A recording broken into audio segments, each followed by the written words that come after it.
ஒரு கடும்போக்குவாதி, ஒரு சாமியார். யாரு? உத்தரப்பிரதேச முதல்வர் தான் யோகி ஆதித்யநாத். அவர் கடும்போக்குவாதி, இந்து மத வெறியர் என்று சொல்லலாம். அவர் தவறே செஞ்சிருக்கட்டு, அவர் ரவுடியா இருக்கட்டு, கொலகாரனா இருக்கட்டு, கொள்ளக்காரனா இருக்கட்டு, மாஃபியா குண்டு எவனா இருக்கட்டு, அவனை மட்டும் தானே படிக்கணும். அவன் வீட்டுல 7 லட்சம் பேர் நடட்டு அவன் வீட்டையே அடிக்கிறான்னு சொல்லதை விட்டு போட்டு பிரதமர் மோடி புகழ்றாரு. ஐ பிரைட் இந்த இதை இந்தியாவில் உள்ள எல்லாரும். இதை விட அசிங்கம் என்ன இருக்கு? சகம். இப்ப நாங்க 2 பேரும் உட்கார்ந்துருக்கோம். நம்ம 2 பேரும், நீங்க எந்த ஜாதி எந்த மதம் எனக்கு என்ன தேவை? நான் என்ன ஜாதி? ஒரு அரசியல் தலைவன் எப்படி இருக்க வேண்டும் என்றால் மோடியை போட்டு இருக்க வேண்டும். ஆனா கஸ்தூரி பேசுனது பயங்கரமான தவறான விவகாரம். அதை நம்ம ஏத்துக்கிட முடியாது. அவங்க அம்மா வந்து ஐயங்கார்.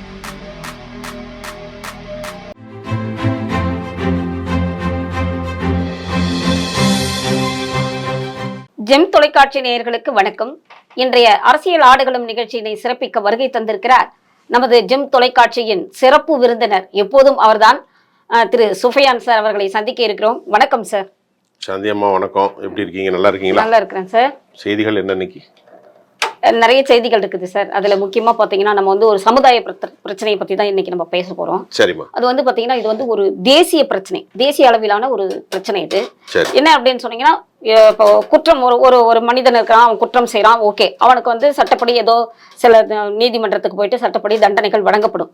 அது மாதிரி இருக்கும்பொழுது ஒரு சில மாநிலங்கள்ல, குறிப்பிட்ட முக்கியமா வந்து அது வட மாநிலங்கள்ல இருக்குதுன்றாங்க, தென் மாநிலங்கள்லயும் அது போல வந்து நடந்திருக்குது. அது என்னன்னு சொன்னீங்கன்னா புல்டோசர் நீதி. கேள்விப்பட்டீங்களா சார்? அது மறக்கவே முடியாது. அதுதான் சார், அந்த புல்டோசர் நீதி. நீதி அதுக்கு பேர் வந்து புல்டோசர்ல வச்சு இடிக்கிறதுக்கு அதுக்கு வந்து நீதினு ஒரு பேர் வச்சுட்டாங்க. அதுக்கு பாத்தீங்கன்னா 3 நாட்களுக்கு முன்பு வந்து உச்ச நீதிமன்றம் அதுக்கு வந்து ஒரு சில சட்ட விதி முறைகள் எடுத்துட்டு வந்திருக்குது. அது புல்டோசர் நீதினா என்ன, அது முறையா, அது எதனால கொண்டு வந்தது, யார் கொண்டு வந்தாங்க, அதை பத்தி சொல்லுங்க சார். மேடம், நல்ல ஒரு அற்புதமான டாபிக் நீங்க கேட்டது. சொல்லுங்க சார். இதுல நீங்க கேட்டது ஒரு முக்கியமான ஒரு டாபிக்கை பார்க்குறேன், உணர்வுபூர்வமான டாபிக்கை பார்க்குறேன். இன்னைக்கு நாம அதிகமா பேசுறது பலஸ்தீனத்தை பத்தி பேசுறோம். நம்ம சேனல்ல தமிழ் வரலாற்றில் ஜெம் தொலைக்காட்சி தான் ஒரு தெளிவான சர்வதேச பார்வையாளர்களை லட்சக்கணக்கில் கொண்டு அமெரிக்கா, ஜெர்மன், எல்லா நாடுகள்லயும் இந்த உலகத்தரம் வாய்ந்த செய்திகளை துல்லியமா நம்ம தர்றோம், தமிழ்ல தர்றோம், அழகான தமிழ்ல. அதுவும் வெறுப்பின் உச்சகட்டம் தான். ஜெனோசைட் அல்லது எத்னிக் கிளின்சிங், ஒரு இனத்தை கருவறுத்தல், இது அங்க நடக்குது. இந்தியாவை பொறுத்தவரை சமீப கால அரசியல்ல எப்போதும் மதவாதம், சாதிவாதம் எல்லா மனிதர்களுக்கும் இயற்கையிலே உண்டு. அவற்றிலிருந்து தனித்து சில குறிப்பிட்ட மக்கள் மட்டும்தான் இருப்பார்கள். பெரும்பான்மையானவர்கள் ஏன் சாதி, என் மதம்.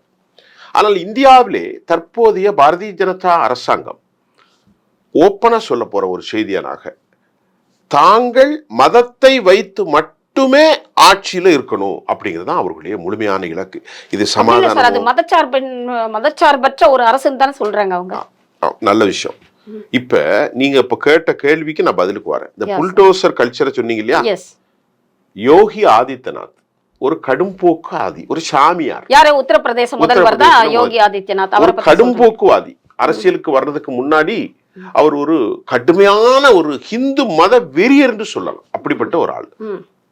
அவர் வந்து ஒரு மடத்தை வைத்துக்கொண்டு முஸ்லிம்களுக்கு, தலித்துகளுக்கு, தாக்கூர் சமூகத்தை சார்ந்த அவர் மிக எதிரான நடைமுறைகளை உத்தரப்பிரதேசத்துல சொன்னார். அவருடைய நடைமுறைக்கும் ஹிந்து தர்மத்துக்கும் எந்த சம்பந்தமும் இல்லை. ஹிந்து தர்மம் என்பது வீட்டுக்கு முன்னால் போடக்கூடிய கோலம் இருக்கிறது அல்லவா, அது கூட அனைத்து உயிர்களுக்கும் உணவாக வேண்டும் என்று தர்மத்தை போதிக்கக்கூடிய ஒரு அற்புதமான பச்சரிசி மாவுலதான் கோலம் இடுவோம், எறும்புங்க வந்து அந்த தர்மத்தை அதர்மமாக மாற்றுகிற அரசியல்வாதிகள் தான் இன்றைக்கு இந்தியாவில் ஆட்சியில் இருக்கிறாங்க. உறுப்ப சொச்சாங்க இல்ல. என்ன அந்த புல்டோசர்? உலகத்துல ஜேசிபி, இந்த புல்டோசர் கல்ச்சர் உலகத்துல எங்கேயுமே இல்லாத ஒரு பெரும் கொடுமையும் அநீதியும் இந்தியாவில் நடந்தது. ஒரு குற்றத்தை ஒருத்தன் செய்யறான், அவன் ஒரு பெரிய ரவுடி வைத்துக்கொள்வோம். அவன் வீட்டுல வயதான அம்மா, நோயில் படுத்திருக்கக்கூடிய பாட்டி, தந்தை, சகோதர சகோதரிகள், பச்சிலம் குழந்தைகள் இருப்பாங்க. இப்படிப்பட்டவர்களுக்கு அந்த வீட்டுல பைத்தி பயங்கரமான குடிகாரனா இருப்பான், கொள்ளக்காரனா இருப்பான், ரவுடியா இருப்பான், கஞ்சா குடிப்பான். அந்த தவறுக்கு நான் உங்கள்கிட்ட கேட்கறேன், உங்க வீட்டுல ஒரு உதாரணம் தப்பா நினைக்க கூடாது. உங்க அண்ணன் தம்பி குடிகாரனா இருக்கான்னு வைங்க, அதுக்கு நீங்க பொறுப்பா? இல்ல உங்க அம்மா பொறுப்பா? இல்ல உங்க அக்கா தங்கச்சி பொறுப்பா? யாருமே பொறுப்பு கிடையாது. ஏன்டா இப்படி எல்லாம் போறா, ஏன்டா கஞ்சா குடிக்கிறா, இதெல்லாம் செய்யக்கூடாதா, அதர்மத்தோடு செயல்படாத, எங்க கேவலப்படுத்துறா நம்ம சொல்லுவோம். என் வீட்டுல என்னுடைய பிள்ளையா இருந்தாலும் சரி, அதுக்கு நான் பொறுப்பாக முடியாது. அப்ப ஒருவன் குற்றத்தை செபத்துகிறான், குற்றம் செய்யறான், குற்றம் செய்யறான்னு வச்சுக்கோ, செய்யறானோ செய்யலையாங்க ரெண்டாவது. இவன் என்ன பண்றாங்க, யோகி ஆதித்யநாத்துடைய அரசு நேர புல்டோசரை கொண்டு போய் அவன் வீட்டை அடிச்சு தரமட்டமாக்கி வீட்டுல இந்த சாமானெல்லாம் அரசுடைய ஆட்கள் வெளியே தூக்கி போட்டுருவான். சரி, அது போல இடிக்கிறாங்க அப்படின்னு சொல்றீங்க. அதுதான் தரமட்டம், இடிக்கிறதுல அப்படி தூக்கி வீசிடுறது. சரி, தரமாட்டம் ஆக்குறாங்க இல்லைங்களா? அதுக்கு ஒரு முன்னெச்சரிக்கை, அவங்களுக்கு ஒரு நோட்டீஸ் பீரியட் இருக்கணும். எதனால இடிக்கிறோம் அப்படின்ற காரணம் சொல்லியிருக்காங்களா? அதாவது யோகி ஆதித்யநாத் அரசு இது யாரை டார்கெட் பண்றாங்கன்னா, அங்குள்ள சிறுபான்மை முஸ்லிம்கள். நான் சொல்றேன், நீங்க கேட்ட கேள்விக்கு பதில் சொல்லிடுறேன், இந்த கதையை சொல்லிட்டு வந்துடுறேன். அப்போ இது என்னடா இது பெரிய பைத்தியக்காரத்தனமா இருக்கு, மனுஷன் வாழ்றானா, யார் வாழ்றானா, ரொம்ப நீளமான நாட்கள். இந்த கதை எங்கெல்லாம் நடந்துச்சு தெரியுமா? உத்தரப்பிரதேசத்தை ஆரம்பிச்சோன்னா பிரதமர் மோடி வரார்.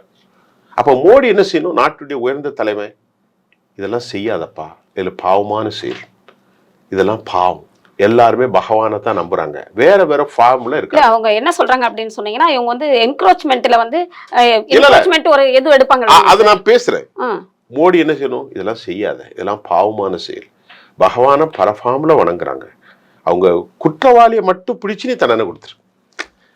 நாட்டுல வெடிகுண்டு வச்சானா அவனை மட்டும் பிடி, பொது சொத்தை சேதப்படுத்துறான்னா அவனை ஒரு 100 வருஷம் போடு, 50 வருஷம் போடு, 5 வருஷம் போடு. அது இல்லை, அவன் வீட்டையே அடிக்கிறான்னு சொல்றதை விட்டு போட்டு பிரதமர் மோடி புகழ்றாரு, ஐ ப்ரைட் இந்த இதை. இந்தியாவில் உள்ள எல்லாரும் இவர்களை பார்த்து ஒரு புதிய செய்தியை செய்யணும்னு நாட்டுடைய பிரதமரே வன்முறையை தோன்றார். விளைவு என்ன நடந்துச்சு? உத்தரப்பிரதேசத்துல யோகி நடத்தின இந்த சம்பவம் ராஜஸ்தான், ஹரியானா, மத்திய பிரதேசம், குஜராத் வரைக்கும் போயிட்டு. இப்ப இதனால இந்திய மாநிலங்கள்ல நடந்தது, இதுல நடக்காது. இதுல எவ்வளவு பாதிப்புன்னா, ஆந்திரால நடந்தது. 1.5 லட்சம் வீடுகள் இடிக்கப்பட்டதின் காரணமாக 7,30,000 பேர் இந்தியாவில் நடுரோட்ல வந்துட்டான். இது ஒரு அரசா? எவ்வளவு பெரிய கொடுமை பாருங்க. அவன் தப்பே செஞ்சிருக்கட்டு, தப்பு அவனை நான் நல்லவன்னு சொல்ல வரல, அவன் தவறே செஞ்சிருக்கட்டு, அவன் ரவுடியா இருக்கட்டு, கொலகாரனா இருக்கட்டு, கொள்ளக்காரனா இருக்கட்டு, மாஃபியா குண்டு எவனா இருக்கட்டு, அவனை மட்டும் தானே படிக்கணும். அவன் வீட்டுல 7.5 லட்சம் பேர் நடுரோட்ல கொண்டு வந்துட்டே. கேட்டாமா அரசு சொல்லுது, நாங்க முன்னக்கூட்டியே கொடுத்தோம். எதை கொடுத்தோம்? Notice period. ஆனா இதுல உண்மை என்னன்னா, இவர்களுடைய டார்கெட் யாருன்னா, டெல்லியில அப்படித்தான் நடந்திருக்கு, பக்கா முஸ்லீம்களை மட்டும் தான் டார்கெட் பண்றாங்க, பக்காவா. நல்ல கவனிங்க. அப்ப இந்த 7.5 லட்சம் பேர் உடனே இது ரொம்ப நாளா போயிட்டு இருந்தோன்னே கோர்ட்டுக்கு போயிட்டு கண்ணியத்துக்குரிய நீதிபதி காவாய் அவர்களும் விஸ்வநாதன் அவர்களும் சொல்றாங்க, இந்தியாவுடைய அரசியலமைப்பு சட்டம் 21 மனிதவினது அநியாயம் செய்யறதுக்கு வாழக்கூடியவனை நீங்க இப்படி செய்றீங்களே, நீ அரசியல் சேரியா கட்ட பஞ்சாயத்து சேரியா, நீ கலவரக்காரன் சொல்றோம். காவாய் சொல்றாரு, என்ன நீ கட்ட பஞ்சாயத்து பண்ணா நாட்டுல எதுக்கு சட்டம்? கேவி விஸ்வநாதன் அவர், கேவி விஸ்வநாதனும் கவாயும் சொல்றாங்க, 2 பேருமே வச்சுக்கணும். நாட்டுல எதுக்கு சட்டம், எதுக்கு அரசியல் அமைப்பு, எதுக்கு ஜுடிஷியரி, எதுக்கு லா அண்ட் ஆர்டர், எதுவுமே இல்லையே. கோர்ட்டுக்கு எடுத்துன்னு போன அமைப்பு பாத்தீங்க அப்படின்னு சொன்னீங்கன்னா, ஜாமியாத் உலமா ஹிந்த் அப்படின்ற ஒரு ஜமியத்துல் உலமா, அது ஒரு இஸ்லாமிய ஆர்கனைசேஷன். யாரா இருக்கட்டு, இதுல இஸ்லாமியர்கள் மட்டும் இல்ல, இதுல இஸ்லாமியர்கள் மட்டும் இல்ல, அததான் கேட்க வந்தேன். பாரதிய ஜனதாவுக்கு எதிராக செயல்பட்டதாக லோக்கல் கட்சியினர் இருக்காங்க பாருங்க, அவர்கள் இந்துக்களாக இருப்பாங்க, அவர்களையும் அவர்கள் வீடுகளையும் ரவுடிகள பேர்ல அடிச்சிட்டாங்க. மெஜாரிட்டி முஸ்லிம்கள். இது எப்படி எல்லா ஒரு பிரச்சனை 2 பிரச்சனை. நான் என்ன சொல்றேன் இங்க பாருங்க, நாட்டுல இன்னைக்கு இருக்கக்கூடிய கிரைஸ் 175 கோடி பில்லியன், 175 லட்சம் கோடி கடன் நமக்கு இருக்கு. இன்னைக்கு விலைவாசி ஏறி இருக்கு, பொய் சொல்லிட்டு இருக்காங்க, என்ன பல பிரச்சனை இருக்கும்போது இன்றைக்கு 2024 ஹிந்து முஸ்லீம் பிரச்சனையில நீங்க மலை குளிரீங்க. இன்னும் 50 வருஷத்துக்கு அப்புறம் நாடு எப்படி இருக்குன்னு யாராவது சொல்ல முடியுமா? இப்போ ஒரு நாட்டினுடைய ப்ராஸ்பரிட்டி என்ன தெரியுமா? வளர்ச்சி, ஒற்றுமை தான். ஒற்றுமை இல்லைன்னு வைங்க, கதை முடியுது. ஏன்னா லாட் ஆஃப் த கான்ஸ்பிரசி, அவங்க நிறைய சதியை இந்தியாவுக்கு எதிராக இருக்கிறாங்க. அவங்களுடைய டார்கெட் தெரியுமா? இந்தியாவை இந்த ஒற்றுமையை மட்டும் சிதைக்கணும். அதற்கு பாரதிய ஜனதா என்ன செய்யறாங்க? ஒற்றுமையாவது கழுதையாவது நாங்கள் ஆட்சியில் இருக்கணும். அதுக்கு ஒரே வழி ஹிந்து கன்சாலிடேட், ஹிந்து ப்ரோவோக் பண்றது, ஹிந்தி கன்சர்வேட்டிவ், இந்து மக்களை ஒண்ணு இணைக்கிறது. இந்து மக்களை ஒண்ணு இணைக்கிறதுங்கிறது வந்து அவன் ஒரு பக்கம் தலித்துன்னு போறான், ஒரு பக்கம் பழச்சிருப்பான், அது வேற ஒரு டாபிக். ஆக இப்படிப்பட்ட ஒரு அநியாயத்தை நடத்துவதுதான் கோர்ட் சொல்லியிருக்கு. இது வந்து முழுக்க முழுக்க நான் சொல்லல, நீங்க சொல்லல. இந்தியாவுடைய உயர்ந்த நீதிமன்றம் சொல்லுகிறது, ஒரு சமூகத்தை கருவறுப்பது 1.5 லட்சம் வீடுகளை இடித்து 7,30,000 பேரை நடுரோட்ல விட்டு அரசியலமைப்பு பிரிவு 21க்கு எதிராக நடந்திருக்கிறிய, இது என்ன கட்ட பஞ்சாயத்தா? அரசியலமைப்பு இருக்கா? சட்ட ஒழுங்கு கொண்டு வந்துட்டாங்க சார் அப்படின்னு இப்ப கொண்டு வந்துட்டாங்க. இது ஒரு பெரும் தலை குனிவும் அசிங்கம். இல்ல நான் இன்னொரு கேள்வி கேட்கிறேன். இது வந்து திருப்பி கேட்டா யோகி எல்லாம் வந்து ஒரு அன்ஃபிட் ஃபார் கவர்ன், அவர் வந்து ஒரு அரசாங்கத்துக்கு ஒரு தகுதி இல்லாத மனுஷன். ஏன்னு கேட்டீங்கன்னா இது வந்து என்னங்க கலாச்சாரம்? இது ஒரு நாகரிகமாக, இது ஒரு கேவலமா இல்லையா? இதை விட அசிங்கம் என்ன இருக்கு? சகம் இப்ப நாங்க 2 பேரும் உட்கார்ந்துருக்கோம். நம்ம 2 பேரும், நீங்க எந்த ஜாதி எந்த மாதிரி எனக்கு என்ன தேவை? நான் என்ன ஜாதி? உங்களுக்கு ஒரு சின்ன இதுனா எனக்கு துடிக்கணும். ஒரு சின்ன பிளேட் வச்சு உடனே ஓடி போய் கையில் இருக்கிற காசு கொடுத்து வாங்க சிஸ்டர் கூட்டு போகணும். அதுதானே கடவுளுக்கு. கடவுள்னு ஒருத்தன் இருக்கான்னா, கடவுள் வந்து நீங்க திருப்பதியில போய் காசு போட வேண்டியில்லை, மக்காவுக்கு போக வேண்டியில்லை, ஜெருசலத்துக்கு போக வேண்டியில்லை. பக்கத்தில் இருக்கக்கூடிய சக மனிதர்களுக்கு ஒரு வாய் உணவு கொடுங்கள். ஒன்றுமே இல்லை, சிரித்து ஒரு அன்பை கொடுங்கள். இது என்ன அரசு? அவன் வாழ்வெல்லாம் அழிச்சு நாசமாக்கி அவன் வீட்டுல பாவப்பட்ட, முக்கியமா எந்த அரசு ஆளக்கூடிய மாநிலங்கள்ல இது இருக்கு அப்படின்ட்டு இந்த மாதிரியான கலாச்சாரம் கல்ச்சர் இருக்குன்னு சொல்றீங்க? இது முழுக்க முழுக்க பாரதிய ஜனதா அப்படிதான். நீங்க காங்கிரஸ் ஆளக்கூடிய கட்சி காட்டுங்க, நீங்க சொல்லுங்க. எங்கேயாச்சும் இருக்கா? நீங்க சொல்லுங்க. எங்கேயும் இல்லை. அப்படின்னா நீங்க நேரடியாக சொல்றீங்க. புல்டோசர் கல்ச்சரே பிஜேபி கொண்டு வந்தது, யோகி ஆதித்யநாத் கொண்டு வந்தது. யோகி ஆதித்யநாத் கொண்டு வந்த பிரதமர் மோடி. அதாங்க இப்ப யூபில மட்டும் இல்ல, யூபில கிடையாது, மத்திய பிரதேசல பிஜேபி அரசா இருக்கு, அதாவது குஜராத்ல பிஜேபி அரசா இருக்கு. எல்லா இடங்களிலும், ஹரியானாவுல குஜராத் அரசு சைனி. இந்த சைனி யார் தெரியுமா? ஏற்கனவே இருந்த மனோகர்லால் கட்டாருக்கு பதிலாக கொண்டு வந்தாங்க. அதால 2% 3% கம்யூனிட்டி இருக்கான்.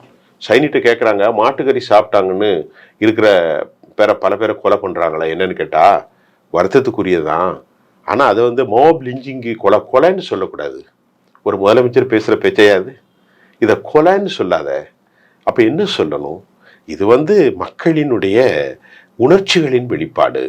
கிராமங்கள்ல மக்கள் பசுவை கடவுளாக நேசிக்கிறார்கள். ஆகவே இந்த மோப் லிஞ்சிங் என்பதை இந்த கும்பல் கொலைக்காரர்கள் என்று சொல்லாதீர்கள்.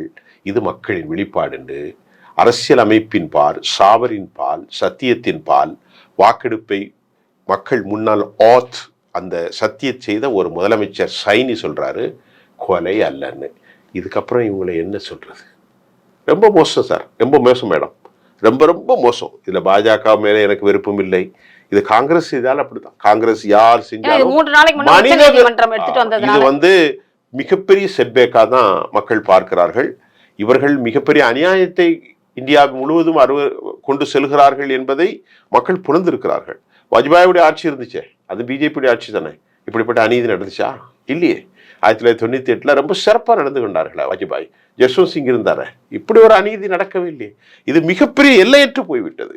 1991 பாபரி மஸ்ஜிதுக்காக ரத யாத்திரா நடந்த அத்வானிட்ட கூட கொஞ்சம் இரக்கம் இருந்தது. அத்வானியுடைய ரத யாத்திரால பல பேர் படுகொலை செய்யப்பட்டார்கள். ராம் ஜென்ம பூமின்னு அந்த ராமர் கூட உங்களுக்கு உதவி செய்யலையே. அந்த ராமருடைய தொகுதியாக இருக்கக்கூடிய பைசலாபாத்ல கூட நீங்க தோத்து போயிட்டீங்களே. அப்ப உண்மையில நீங்க புரிஞ்சு பாருங்க, கடவுள் ஒண்ணுதான். நான் மறுபடியும் சொல்றேன், அந்த மகா சக்தி இருக்குன்னு நம்புங்க. அந்த சக்தி ஒருத்தனுக்கு கிடையாது. ஏற்கனவே உங்கள்கிட்ட பேட்டியிடும் போது சொல்றேன், மனிதர்களை நேசிக்காத வரைக்கும் நீ வெற்றி பெற முடியாது. ஒண்ணு சொல்றேன் சாந்தி மேடம், அல்லது உத்தரப்பிரதேசத்துல கன்வார் யாத்திரான்னு ஒரு யாத்திரா போறாங்க. நம்ம ஊர்ல முருகனுக்கு அரோகரான்னு சொல்லி போறாங்க. அப்ப போகிற வழியில இப்ப நம்ம தூத்துக்குடியில இருந்து போறாங்கன்னா பக்கத்துல முஸ்லிம்கள் இருக்கிற காயல்பட்டினம் இருக்கிறது, ஆத்தூர் இருக்கிறது, கிறிஸ்தவர்வாதி வீரபாண்டியபுரம், எல்லா ஊர்லயும் போவாங்க. யாரும் ஒன்றும் கண்டுக்க மாட்டாங்க. டீ குடிப்பாங்க, பக்தர்கள் சாப்பிடுவாங்க, போவாங்க. இந்த குலசேகரப்பட்டினத்துல முத்தாரம்மன் கோயில்னு ஒரு கோயில் இருக்கு. அந்த கோயில்ல 5 லட்சம் பேரும் முஸ்லீம்கள் வீட்டுல தான் போய் தங்குவாங்க. அங்கதான் சாப்பிட்டுட்டு சாமியை முத்தாரம்மனை கும்பிட்டு போவாங்க. இதுதான் இங்க நடக்கு. அங்க அப்படிதான் இருந்துச்சு. அதை நாசகாரம் பண்ணிட்டான். அதை நாசகாரம் பண்றதுக்கு தான் இங்க அவங்க திட்டம் போட்டுட்டு இருக்காங்க. புரியுதா உங்களுக்கு? இப்ப இது ஒண்ணுதான் சாட்சி. அப்போ கன்வார் யாத்திராவுல போனா அவர் வந்து ஹிந்து மத அனுஷ்டான பார்க்கும்போது முஸ்லீம் கடைகள் எல்லாம் இழுத்து சாத்து, இல்லைன்னா கடைக்கு பேரை எழுதி வைன்னு சொன்னா வீணான வன்முறை வம்பு. முஸ்லீம் கடன் பேர் எழுதுங்க, பேர் எழுதி. இதெல்லாம் வம்பு தானே, இது வம்பு தானே, இது அநீதி தானே. நம்ம முஸ்லீம் பயங்கரவாத இந்த ஹலால் உணவை உண்ணாதீங்க அப்படின்றது இல்ல இல்ல, நம்ம யாருக்கும் சப்போர்ட் பண்ண மாட்டோம். இஸ்லாமிய பயங்கரவாதம் குண்டு வைப்பது எவ்வளவு மகா கொடுமையோ அதை விட மகா கொடுமை இது. திருப்பி கேட்டா அது வேற விதமான கொடுமை. எப்படின்னா, ஒரு இடத்துல குண்டு வச்சு 50 பேர் 20 பேர் செத்து போயிடுறாங்க. கோயம்புத்தூர் நினைச்சா இல்லையா?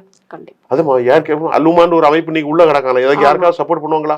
தாவூத் இப்ராஹிம் என்ற கொடுங்கோடு நடத்தினானே, எத்தனை பேர் இறந்து போயிட்டாங்க? 250 பேர் இறந்தாங்களே. இது அதை விட அதிகமாலாம் போயிட்டு பசுமாட்டை வச்சு கொலை பண்றான், கோயிலை வச்சு கொலை பண்றான், ஒரே கலவரம், ஹரியானாவுல கலவரம் எல்லாம் நடக்குது. ஆக மிக மோசமான இதுக்கு நீதிமன்றத்தை நாம் மிக உயர்ந்த நீதிமன்றம் அதற்குண்டான சட்டங்கள்லாம் கொண்டு வந்துட்டாங்க. இப்ப அது இனிமே ஃபாலோ பண்ண வேண்டியது வந்து அவங்களுடைய கடமை தான். அவங்க எப்படி பண்றாங்கன்ட்டு இனிமே அப்படி இல்லைன்னா அடுத்த வழிமுறைகள் பொறுத்திருந்து பார்க்கலாம். அடுத்ததா சார் உங்ககிட்ட இப்ப இன்னொன்னு கேட்கணும். இப்ப மணிப்பூர்ல பாத்தீங்க அப்படின்னீங்கன்னா குக்கி மைத்தி, அதுவும் வந்து மோரார்லெஸ் ஒரு இனக்கலவரம் தான். அதுவும் இந்த இடஒதுக்கீடு சம்பந்தமா தான் அவங்களுக்குள்ள வந்து அவங்களுக்கு வந்து அந்த சலுகைகள்லாம் கொடுக்கக்கூடாது அப்படின்னு சொல்லிட்டு ஒரு பிரச்சனை வந்திருக்குது. அதுல நேற்று நடந்தது பார்த்தீங்கன்னா, அது போன வருஷத்துல இருந்து நடந்துட்டு இருக்குது மணிப்பூர் கலவரம்.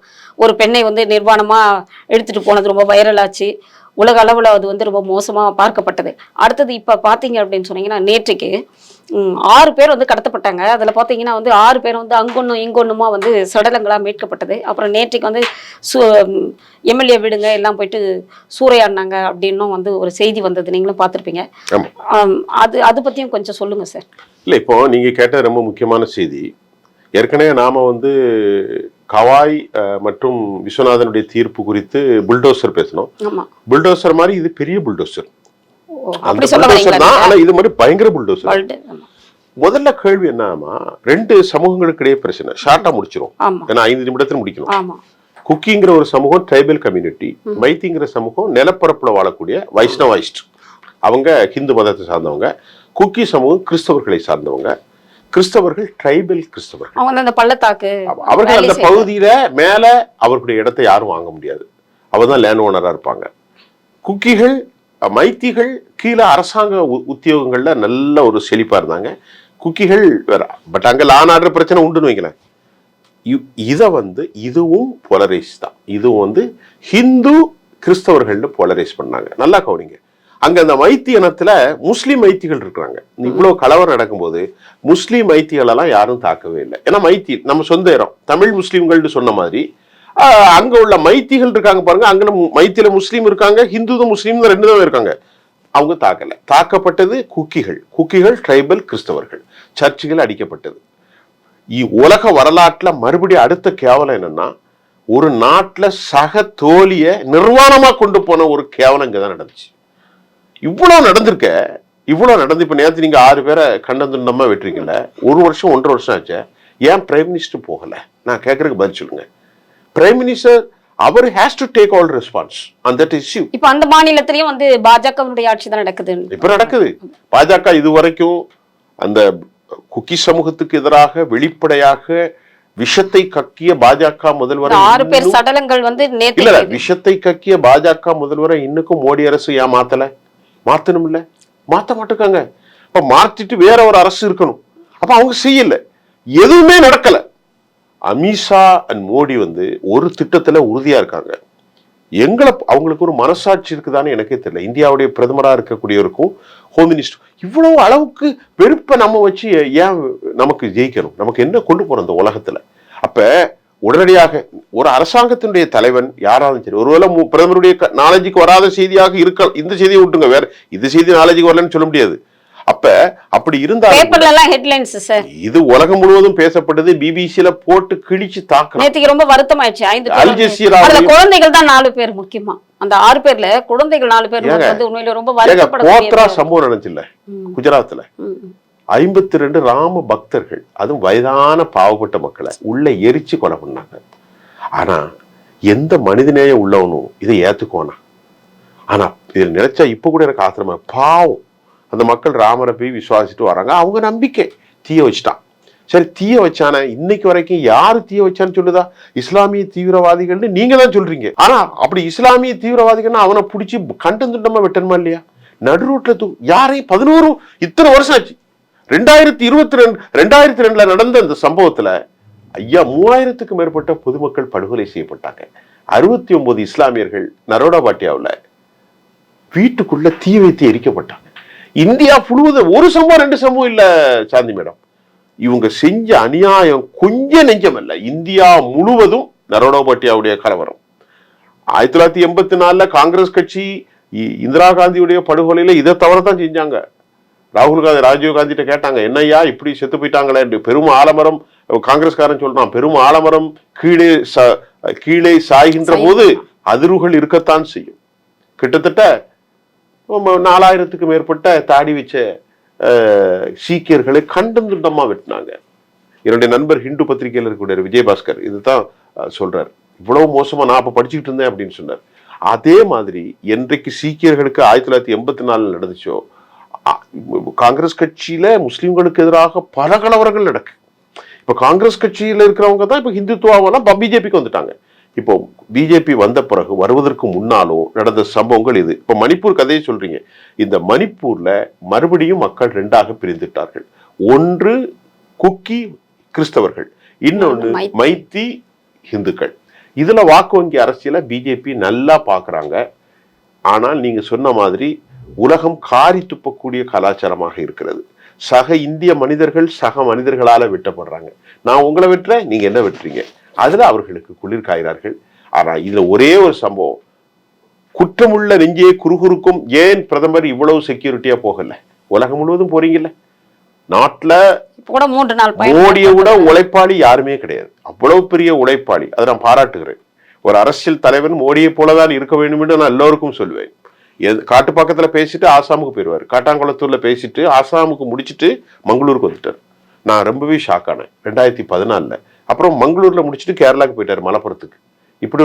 இப்படித்தான் ஒரு அரசியல் தலைவன் இருக்க வேண்டும். அதை நான் பாராட்டுகிறேன். ஒரு அரசியல் தலைவன் எப்படி இருக்க வேண்டும் என்றால் மோடியை போல இருக்க வேண்டும். காட்டாங்குளத்தூர்ல பேசி முடிச்சுட்டு ஆசாம் ஊர்ல பேசிட்டு ஹவுகாத்திக்கு போறாரு, ஹவுகாத்தில பேசி முடிச்சுட்டு மேங்களூருக்கு வந்துட்டு மலபாருக்கு போயிட்டாரு. இப்படித்தான் ஒரு அரசியல் தலைவன் தன் கட்சியை கட்டமைக்கணும். அதுல மோடி தான் உலகத்துக்கு மாடல். ஆனா இந்த கலவரத்தை நம்ம ஏத்துக்கிட்டே முடியாது. இது ரொம்ப தப்பு, பெரும் கேவலமும் இழிவும். மணிப்பூர் விவகாரத்தை CNN, அல் ஜசீரா, ABC அவன் பெரிய யோக்கியமானவன் சொல்ல வரல. நம்ம நாட்டை விட அயோக்கியத்தனமான வேலைகள் இன்னைக்கு பலஸ்தீனத்தில் நடக்கிறது அமெரிக்காவை தான் நடத்திக்கிட்டு இருக்காங்க. அவர்கள் யோக்கியமானவர்களாக சொல்லவில்லை, அந்த பத்திரிகையில செய்திட்டு இருக்காங்க. பிரதமர் அவர்களுக்கு ஒரு வேண்டுகோள், இந்த நிகழ்ச்சியினூட உடனடியாக பிரதமர் செல்லணும், மனித இன படுகொலைகளை நிறுத்தணும். இதுதான் நம்ம வேண்டுகோள். அதாவது இவ்வளவு நேரம் தேசிய பிரச்சனை பத்தி நம்ம பேசணும். கடைசியா தமிழ்நாட்டில் இன்னைக்கு பாத்தீங்கன்னா நடிகை கஸ்தூரி அவங்க வந்து ஒரு கான்ட்ரவர்சியலா பேசினாங்க அப்படின்னு சொல்லி அவங்களை கைது பண்ணது தான் இன்னைக்கு தமிழ்நாட்டில் வந்து எல்லா நியூஸ் பேப்பர்லயும் ஹெட்லைன்ஸ். நைட்டுக்கு அவங்களை வந்து அரெஸ்ட் பண்ணிருக்காங்க, ஆந்திராவில் இருந்தாங்க அப்படின்னு. அவங்க எதுவும் என்ன பேசிருப்பாங்க அப்படின்னு அப்பயே பத்திரிகையாளர் நான் உங்ககிட்ட கேட்கறேன். நம்ம 2 பேரும் பத்திரிகையாளர் தானே? ஆமாங்க சார். இப்ப நான் சாந்தி மேடம் இருக்கேன். சாந்தி அம்மா, இப்ப கஸ்தூரியினுடைய கைது இருக்கு பாத்தீங்களா, அவங்கள போயிருக்காங்க நேத்து போலீஸ் ஹைதராபாத்துக்கு. அவங்க வேற ஒரு போன்ல பேசியிருக்கிறாங்க. அதை இவங்க நோட் பண்ணி கண்டுபிடிச்சிட்டாங்கன்னு வைங்களேன்.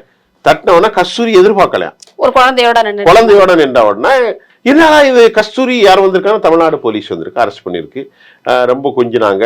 பத்திரிகைக்காரங்க கொஞ்சம் கூட தலைகால் வச்சு எழுதுவாங்க, அழுதாங்க, குமர்னாங்க, என் பிள்ளைய பார்க்கணும்னாங்க சொல்லிட்டு அவங்க கல்யாணம் பண்ணல, குழந்தையாதுன்னு அப்படி ஒரு செய்தியை போட்டு விட்டாங்க. நீங்க இதை பத்தி என்ன நினைக்கிறீங்க?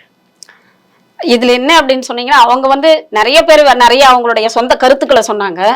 இவங்களும் இவங்களுடைய கருத்துக்களை சொன்னாங்க. ஃபர்ஸ்ட் இது ஆரம்பிச்சது வந்து இவர் திரு அர்ஜுன் சம்பத் அவர்கள் வந்து தமிழக பிராமணர்களுக்கு வந்து பாதுகாப்பு வேணும் அப்படின்னு சொல்லிட்டு தான் நவம்பர் 5ஆம் தேதி வந்து ஒரு பொதுக்கூட்டம் நடத்தினாரு.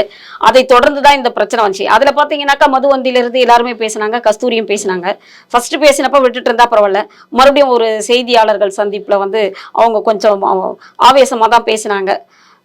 நீங்க இதுவா கஸ்தூரி பேசினாங்க இது போல அப்படின்னு சொல்லிட்டு, மாமிங்க அப்படின்றீங்க, ஊர்கா மாமின்றீங்க, நீங்க மட்டும் எங்களை பேசலாமா அப்படின்ட்டு. முக்கியமா வந்து எப்படின்னீங்கன்னா தெலுங்கர்களை வந்து அவங்க வந்து கொஞ்சம் தரக்குறைவா பேசினாங்க. முக்கியமா தெலுங்கு பெண்களை பேசினாங்க. நீங்க வந்து பிராமணர்கள், நீங்க இந்த கட்சியில இருக்கிறீங்க அந்த கட்சியில இருக்கிறீங்க, கல்யாணம் மட்டும் என் பிராமண பொண்ணுங்களை வந்து நீங்க பண்ணிக்கிறீங்க அப்படின்னா நீங்க ஏன் பிராமண பொண்ணை பண்ணிக்கிறீங்க, அவங்க ஏன் பிராமண பொண்ணு? அதாவது யாரை பார்த்து கேட்டாங்கன்னா திமுக பார்த்து கேட்டாங்க. அதுதான் தெரியுமா, அவங்களுக்கு கல்யாணம் பண்ணிக்கிறதுக்கு மட்டும் பிராமண அதாவது இனவிருத்தி சந்ததி விருத்திக்கு மட்டும் பிராமண பெண்கள் தேவையா? அப்போ பிராமண பெண்கள் வந்து இது மாதிரி பண்றீங்களே அப்படின்ற மாதிரி கேள்வி கேட்டாங்க. இதுல வந்து பல அமைப்புகள் முக்கியமா தெலுங்கு இது தேனி மாவட்டத்துல இந்த பக்கம் இருக்கிறவங்க எல்லாருமே வந்து முக்கியமா தெலுங்கர்கள் எல்லாம் வந்து அவங்க மேல வழக்கு தொடர்ந்து தான் வந்து அதாவது அந்த புறத்துக்கு சேவை செய்யக்கூடிய வந்தவர்கள் தான் அப்படின்னு ஒரு கருத்தை, அதாவது அந்த புறம்னா வைப்பாட்டியாக வைத்துக் கொண்டிருந்தவர்கள் தான் அரசர்கள், அவர்களுக்கு சேவை செய்ய தெலுங்கர்கள் கொண்டு வந்தார்கள் என்ற ஒரு கடுமையான வாதம். நாயுடு மகாஜன சபா இப்போ வழக்கு போட்டாங்க, இப்போ அரெஸ்ட் பண்ணிருக்காங்க அவங்கள. அவங்க முன்ஜாமீன் கேட்டாங்க, ஆனா கொடுக்கல மதுரை இதுல. அப்பதான் தலைமறைவாயிட்டாங்க அப்படின்ற ஒரு செய்தி நம்ம பார்த்தோம். பாத்தீங்கன்னா நைட் வந்து அவங்களை இது பண்ணிட்டாங்க.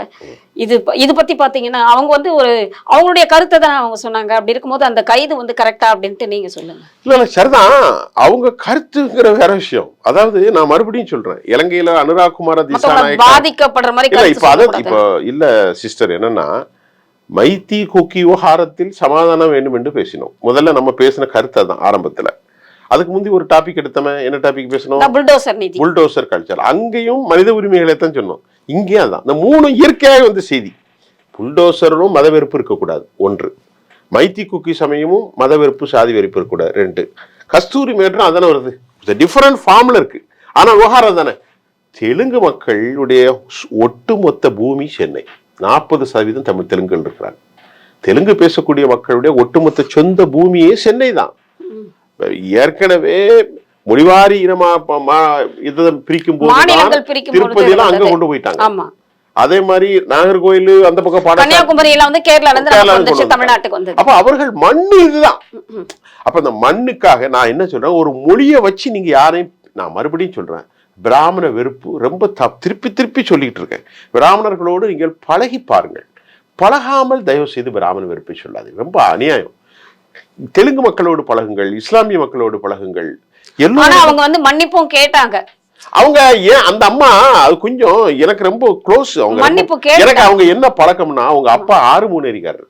யாரு அதே நான் சொல்றேன். அதாவது அவங்க அப்பா ஆறுமுனேரி ஒரு நாடார் சமூகத்தை சேர்ந்தவங்க. யாரு, நம்ம கஸ்தூரியுடைய அப்பா. கஸ்தூரி எனக்கு ரொம்ப தோழியும் கூட, ரொம்ப நல்லா பேசக்கூடிய பொண்ணு, நல்ல மனிதநேயத்தோட தான் பேசுவோம். ஆனா கொஞ்சம் அதிகமா பேசும், கொஞ்சம் எங்க போனா கூட அதிகமா பேசும், நல்லா பேசும். ஒரு கூட்டத்தில் சுஃபியான் ரொம்ப கண்ணியமா பேசும், ரொம்ப நேரம் பேசக்கூடிய பழக்கம் உண்டு. ஆனா கஸ்தூரி பேசுனது பயங்கரமான தவறான விவகாரம், அதை நம்ம ஏத்துக்கிட முடியாது. அவங்க அம்மா வந்து ஐயங்காரு, அப்பா வந்து ஒரு நாடார் சமூகத்தை சேர்ந்த எங்க ஊர்ல இருக்கக்கூடிய ஆறுமுகநேரி, எனக்கு சொந்த ஊர் திருச்செந்தூர் தானே, ஆறுமுகநேரில உள்ளவங்க தான். அவங்களுடைய சொந்தக்காரங்க பக்கத்துல தேடி கொடுக்கும். பெண்களை இழிவாக அப்படி பேசக்கூடாது. அதாவது எந்த சமூகத்தையுமே கண்ணியப்படுத்த. ஏன்னா இப்ப எனக்கெல்லாம் வந்து கொள்கை நம்பிக்கை மட்டும்தான் உண்டு, மதம் சாதியில நம்பிக்கை இல்லை. நான் மறுபடியும் சொல்றேன், நான் ஒரு கொள்கையில இருப்பேன், ஒரு டாக்டரின்ஸ், ஒரு கோட்பாடு சேர்ந்தவன். அப்புறம் வந்து எனக்கு மத சமூகம்லாம் நம்ம பிரிச்சு வச்சுக்கிட்டோம், நீ இந்த சமூகம் இந்த சாதின்னு, எல்லா மூலமும் ஒன்னா தானே இருக்கு. அப்படி வந்து வெறுப்புணர்வு. இன்னைக்கு சீமான்ட்ட கேட்டா சீமான் என்ன சொல்றாரு, அவங்க பேசின ஒண்ணும் தப்பு இல்லைங்காரு. என்ன கணக்கு, என்ன கணக்கு? ஒரு தலைவர் இப்படி பேசலாம், அவ பேசினாலும் ஒண்ணும் தப்பு இல்லைங்கிறாரு. என்ன தப்பு இல்லை? அவங்க பாரதூரமாக மன்னிப்பு கேட்டிருக்காங்க. இப்போ அரசாங்கம் இதை பெருசா கொண்டு போக கூடாது. இல்ல திமுகவுக்கு சில இன்ட்ரெஸ்ட் இருக்கு. திமுக இது என்ன, ஆமா, அப்ப திமுகவுக்கு இன்ட்ரெஸ்ட் இருக்குன்னா அவங்க தெலுங்கு ஓட்ட, அவங்க கிட்ட இருக்கிற பெரும்பான்மையாக அமைச்சர்கள் சேகர் பாபு, KN நேரு, பெரும்பான்மையானவர்கள் தெலுங்குக்காரங்க தான் அவங்கள்ட்ட இருக்கிறவங்க எல்லாருமே. அப்ப அவங்க ஏன் திமுக தலைவர் கருணாநிதியே தெலுங்கு பேசக்கூடியவர் தான், தெலுங்கு இனத்தை சேர்ந்தவர் தான், ஸ்டாலின் தெலுங்கர் தான், அதெல்லாம் ஒன்றும் தப்பு இல்லை. அது இவர் சொல்றது உண்மைதான். அப்ப தெலுங்கு தமிழ்ல நாம பார்க்காட்டாலும் எந்த சமூகம், ஒரு மார்வாடி சமூகமா இருக்கட்டும், ஒரு குஜராத்தி சமூகமா இருக்கட்டும், ஒரு பனியாவா இருக்கட்டும், அவங்க பெண்களை பேசலாமா? இது நமக்கு எந்த இறைவன் அனுமதி கொடுத்திருக்கான்? நீங்க எந்த இனமா இருந்தாலும் சரி, மனிதனை மனிதனாக பார்க்கணும், பெண்களை பெண்களாக பார்க்கணும், இழிவா பேசக்கூடாது என்பதுதான் நம்ம இந்த நிகழ்ச்சியில சொல்ல வரோம். மிக அருமையாக விளக்கம் அளித்தமைக்கு நன்றி. வணக்கம் சார். நன்றி.